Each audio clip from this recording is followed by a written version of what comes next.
7 दिन बाद भी वजीर आजम शहबाज शरीफ अपनी काबीना का ऐलान नहीं कर सके हैं। नई हुकूमत अभी मुकम्मल तौर पर बनी ही नहीं है, मगर साबिक वजीर आजम इमरान खान ने हुकूमत के साथ साथ अदलिया, इस्टेब्लिशमेंट और इलेक्शन कमीशन के खिलाफ वाज़ेह पोजीशन ले ली है और तीनों के खिलाफ बयानियां बना रहे हैं। DGISPR ने वाज़ेह अल्फाज में अमरीकी साजिश की तरदीद की, मगर इमरान खान मुसलसल साजिश की बात कर रहे हैं। DGISPR ने वाज़ेह किया कि वज़ीर आज़म हाउस ने एस्टेब्लिशमेंट से राब्ता किया और बीच बचाव कराने की बात की, मगर इमरान खान बार बार ये कह रहे हैं कि एस्टेब्लिशमेंट ने राब्ता किया और मुझे इस्तीफे, जल्द इंतखाबात या तहरीक अदम एतमाद का सामना करने के 3 ऑप्शंस दिए।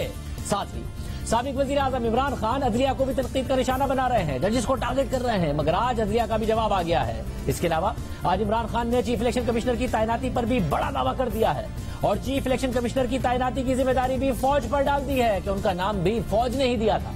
साथ ही सुप्रीम कोर्ट के सीनियर जज जैसे काजी फाइज ईसा के खिलाफ रेफरेंस की जिम्मेदारी भी अपने वजीर कानून फरोग नसीम पर डाल दी है, लेकिन फरोग नसीम ने इसकी तरदीद कर दी है, जो हम आपके सामने रखेंगे। यानी इमरान खान अपनी गलतियां मान भी रहे हैं, मगर जिम्मेदारी दूसरों पर डाल रहे हैं। सुप्रीम कोर्ट के सीनियर जज जैसे काजी फाइज ईसा के खिलाफ तहरीक इंसाफ की हुकूमत ने सदारती रेफरेंस भेजा, उन पर गैर कानूनी आमदनी से लंदन में फ्लैट खरीदने का इल्जाम लगाया। इमरान खान के बुजरा और मुशीर सुप्रीम कोर्ट के जज पर सख्त तनकीद करते रहे। सोशल मीडिया पर भी मुअज़्ज़िज़ जज की किरदार कुशी की गई। तहरीक इंसाफ तमाम इल्जामात को दोहराती रही, फिर अदालत ने रेफरेंस कलअदम करार दिया और आज सहाफियों से बात करते हुए साबिक वजीर आजम इमरान खान ने जस्टिस काजी फाइज ईसा के रेफरेंस पर गलती को तस्लीम कर लिया, मगर जिम्मेदारी वजारत कानून यानी फरोग नसीम पर डाल दी। इमरान खान ने कहा कि मेरा किसी से कोई जाती इनाद नहीं है, जैसे काजी फाइज ईसा के खिलाफ रेफरेंस दायर नहीं करना चाहिए था, मैं उनके खिलाफ कार्रवाई गैर जरूरी समझता हूँ। रेफरेंस उस वक्त वजारत कानून की तरफ से भेजा गया। वजीर कानून ने जैसे काजी फाइज ईसा के मुख्तलिफ फ्लैट्स और असासों पर ब्रीफ किया। इमरान खान ने कहा कि जैसे काजी फाइज ईसा के खिलाफ दायर केस गलती थी। इस हवाले से जब हमने साबिक वजीर कानून बैरिस्टर फरोग नसीम से राब्ता किया तो उन्होंने प्रोग्राम में शिरकत से तो मुआवजत की और कहा कि पाकिस्तान की मौजूदा सियासी सूरत हाल इंतहाई जज्बाती, मुंतशिर और उतार चढ़ाव का शिकार है। अपने प्यारे वतन की खातिर कशीदगी को कम कर रखने के लिए मैंने फैसला किया है कि आपके सामने जाती तौर पर इंटरव्यू के लिए नहीं आऊंगा, ताहम मैं दर्जा झेल रिकॉर्ड को दुरुस्त करने पर मजबूर हूँ। पहली बात, हमारी अदलिया इमरान खान के खिलाफ नहीं है। दूसरी बात, मैंने जस्टिस ईसा के खिलाफ कभी कोई जाती रंजिश नहीं रखी। जो कुछ हुआ इस सब के बावजूद मैं अब भी उनके खिलाफ कोई जाती रंजिश नहीं रखता। तीसरी बात, जस्टिस फाइज ईसा से मुतालिक समरीज बहुत हसास थी। ऐसी समरीज कभी भी आगे नहीं बढ़ती और उन पर कोई काम नहीं किया जाता जब तक के वजीर आजम और सदर की तरफ से उन्हें पेशगी क्लियर ना कर दिया जाए। और चौथी बात, इस मामले में वजीर आजम एसिड रिकवरी यूनिट के पास दस्तयाब मवाद पर गौर करते हुए समरी या रेफरेंस भेजने पर इसरार कर रहे थे। फरोग नसीम ने कहा कि वजीर आजम इसरार कर रहे थे और आगे उन्होंने कहा कि एसिड रिकवरी यूनिट वजीर आजम ने कायम किया था और बराह रास्त उनके मातहत काम करता था। मेरे मजीद तबसरे और हुकूक महफूज हैं। आखिरी बात, वजीर कानून के तौर पर मेरे 3 अदवार मुश्किल रहे। सबको वाज़ेह तौर पर समझना चाहिए कि मैं आमतौर पर तहम्मुल और सवाबदीद का मुजाहिरा करता हूँ। ये यकीनन मेरी शख्सियत का हिस्सा है, लेकिन ये समझने में कोई गलती ना करें कि मेरे पास किसी भी इबहाम को दूर करने और रिकॉर्ड को दुरुस्त करने की पूरी सलाहियत है। अगर जरूरत हुई तो पूरी शिद्दत और दुरुस्तगी के साथ मरबूत तरीके से ऐसा किया जाएगा। और फरोग नसीम के बयान पर रद्द-ए-अमल देते हुए फवाद चौधरी ने ट्वीट किया कि बतौर लॉ मिनिस्टर आपको जिम्मेदारी लेनी चाहिए। हकीकत यह है कि तमाम मामला आपने खड़ा किया। मैंने काबीना में कहा कि जजिस के खिलाफ रेफरेंस भेजना हुकूमत का काम नहीं। अगर इल्जामात का सबूत है तो बार एसोसिएशन रेफरेंस कर ले, लेकिन आपके इसरार पर यानी फरोग नसीम के इसरार पर रेफरेंस भेजा गया। और इसका जवाब ये जो फवाद चौधरी साहब का ट्वीट है, ये हमने भेजा फरोग नसीम साहब को, तो उनकी तरफ से जवाब आया है कि ये सब बातें बकवास हैं। क्या फवाद चौधरी ये कह रहे हैं कि वजीर आजम कोई जिम्मेदारी लेने को तैयार नहीं है? फरोग नसीम साहब कह रहे हैं कि जो बातें फवाद चौधरी कह रहे हैं कि उन्होंने कही थी, इस हवाले से कोई काबीना के मिनट्स दिखा दें जिसमें ये बातें की गई हों, क्योंकि रेफरेंस कभी काबीना के थ्रू गया ही नहीं था। वजीर आजम इमरान खान की साबिक काबीना के जो वज़रा हैं वो एक दूसरे के ऊपर भी बात कर रहे हैं, साथ ही वजीर आजम को उन्हीं के वजीर कानून गलत कह रहे हैं कि उनकी तरफ से जो बात की जा रही है वो गलत थी। सदर ने वजीर आजम के एडवाइस पर मई 2019 में जैसे काजी फाइज ईसा के खिलाफ रेफरेंस दायर किया, फिर जब अदालत ने रेफरेंस कलअदम करार दिया, जब जून 2020 में सुप्रीम कोर्ट ने जैसे काजी फाइज ईसा के खिलाफ सदारती रेफरेंस को गैर मुस्तल करार देते हुए उसे कलअदम करार दिया, तो हुकूमत ने न सिर्फ इस फैसले के खिलाफ नजरसानी की दरख्वास्त की, बल्कि हुकूमती वज़रा जैसे काजी फाइज ईसा के खिलाफ रेफरेंस का दिफा करते रहे। हुकूमती वज़रा ने प्रेस कॉन्फ्रेंसेस भी की, बाकायदा मुहिम चलाई गई। सोशल मीडिया पर जस्टिस फाइज ईसा और उनकी अहलिया के खिलाफ ट्रेंड चलाए गए और एक ऐसा रेफरेंस जो वजीर आजम की सिफारिश पर दायर किया गया, हुकूमत उसका दिफा करती रही। जैसे फाइज ईसा के खिलाफ प्रोपेगेंडा किया गया। सिर्फ यही नहीं, खुद हुकूमती मशीनरी, FIA, FBR और एसेट रिकवरी यूनिट भी जैसे काजी फाइज ईसा के खिलाफ तहकीकात पर मामूर कर दिए गए। और अब साबिक वजीर आजम इमरान खान का मौकफ सामने आया है कि रेफरेंस दायर करना गलती थी। दूसरी जानिब हुकूमत से जाते ही साबिक वजीर आजम इमरान खान पर तोशाखाना से कीमती तहाइफ लेकर बैरून मुल्क बेचने का स्कैंडल खुल गया है। वो तफसीलात सामने आने लगी हैं जिन्हें तहरीक इंसाफ सामने लाने से कतराती रही, मुख्तलिफ बहाने बनाए जाते रहे, मगर अब नई हुकूमत जब ये तफसीलात सामने लेकर आ रही है तो खुद इमरान खान भी मान रहे हैं कि उन्होंने तोशाखाना से तहाइफ हासिल किए और ये भी कह रहे हैं कि मेरा तोहफा मेरी मर्जी। इमरान खान ने आज बनीगाला में सहाफियों से मुलाकात में कहा कि फौजियों को DHA में प्लॉट मिलते हैं, उनकी मर्जी, वो चाहें जो करें। मुझे एक सदर ने घर पर तोहफा भिजवाया जिसे मैंने तोशाखाना भेजकर 50% कीमत अदा करके अपने पास रखा। मेरा तोहफा मेरी मर्जी। पैसा बनाना होता तो घर को कैंप ऑफिस डिक्लेयर करके करोड़ों रुपया बनाता, लेकिन ऐसा नहीं किया।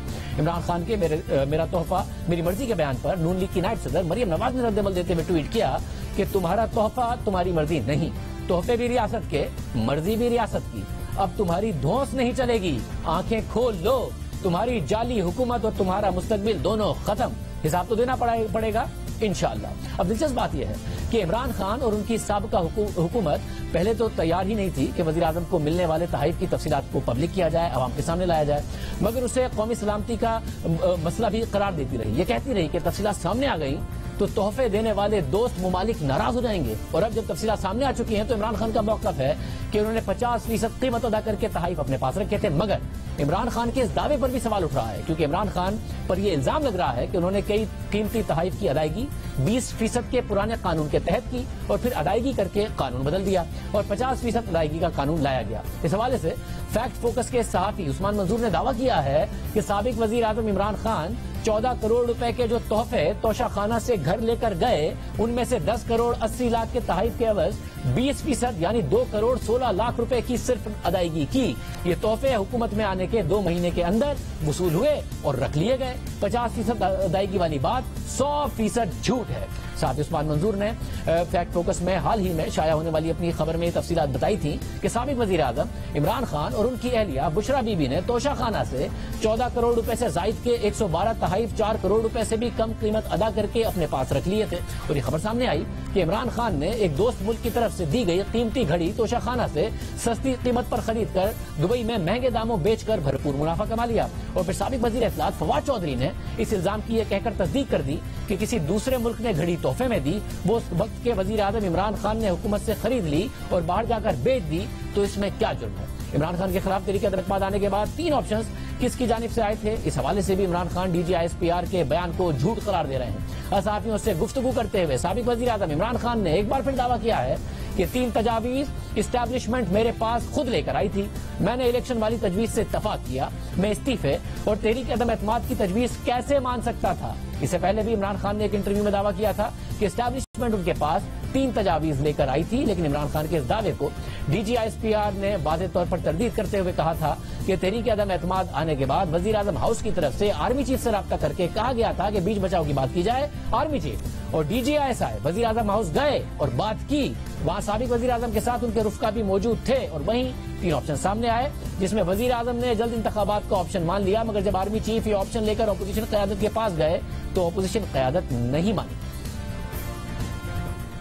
वो ऑप्शंस एस्टेब्लिशमेंट की तरफ से नहीं रखी गई थी। प्राइम मिनिस्टर ऑफिस की तरफ से चीफ ऑफ आर्मी स्टाफ को अप्रोच किया गया था कि जब ये डेडलॉक बरकरार था कि इसमें कोई बीच बचाव की बात करें। इट इज़ वेरी अनफॉर्चुनेट कि हमारी सियासी जमातों की क़यादत आपस में बात करने पे या उसके ऊपर तैयार ना थी। उस वक्त आर्मी चीफ और DGISI भी उसमें गए PM ऑफिस, वहां पे उनके साथ जो उनके रफ़ाक़ा थे उनके साथ बैठ के वहीं पे ये 3 सिनेरियोज डिस्कस हुए कि क्या क्या हो सकता है। और उन 3 सिनेरियोज में एक सिनेरियो जो था कि जी no confidence motion goes as it is, दूसरा था कि प्राइम मिनिस्टर साहब रिजाइन कर दें, और तीसरा था कि ऑपोजिशन नो कॉन्फिडेंस मोशन वापस ले ले, प्राइम मिनिस्टर साहब असम्बलियां डिसॉल्व करके फ्रेश इलेक्शंस की तरफ चले जाएं। तीसरी ऑप्शन जो थी उस वक्त वज़ीर आज़म साहब ने कहा कि जी ये दिस इज एक्सेप्टेबल, ये आप हमारे बिहाफ पे उनसे बात करें। सो चीफ ऑफ आर्मी स्टाफ ने फिर उस वक्त जो अपोजिशन थी PDM उनके पास लेके गए, उनके सामने ये गुजारिश रखी और उसके ऊपर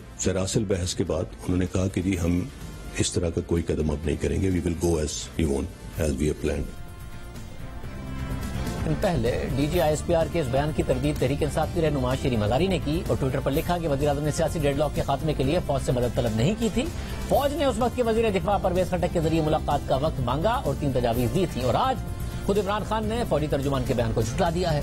इसके अलावा तहरीक इंसाफ अब चीफ इलेक्शन कमिश्नर के खिलाफ रेफरेंस दायर करने का फैसला कर लिया है और इमरान खान ने उनकी तैनाती की जिम्मेदारी भी फौज पर डाल दी है. इस हवाले से इमरान खान ने आज सहाफियों से बात करते हुए कहा कि चीफ इलेक्शन कमिश्नर की तैनाती आजाद बॉडी के जरिए होनी चाहिए. मौजूदा चीफ इलेक्शन कमिश्नर की तैनाती पर डेडलॉक पैदा हो गया था. इस वक्त इस्टेब्लिशमेंट ने तैनाती के लिए डेडलॉक खत्म कराया था. चीफ इलेक्शन कमिश्नर का नाम इस्टेब्लिशमेंट ने दिया था. अब इमरान खान ने चीफ इलेक्शन कमिश्नर की तैनाती की जिम्मेदारी भी इस्टेब्लिशमेंट पर डाल दी है. हालांकि गुज़िश्ता साल जनवरी में Imran Khan foreign funding case की तहकीकात के हवाले से चीफ इलेक्शन कमिश्नर पर मुकम्मल एतमाद का इजहार कर रहे थे और खुद बता रहे थे कि उनको कैसे लगाएगा.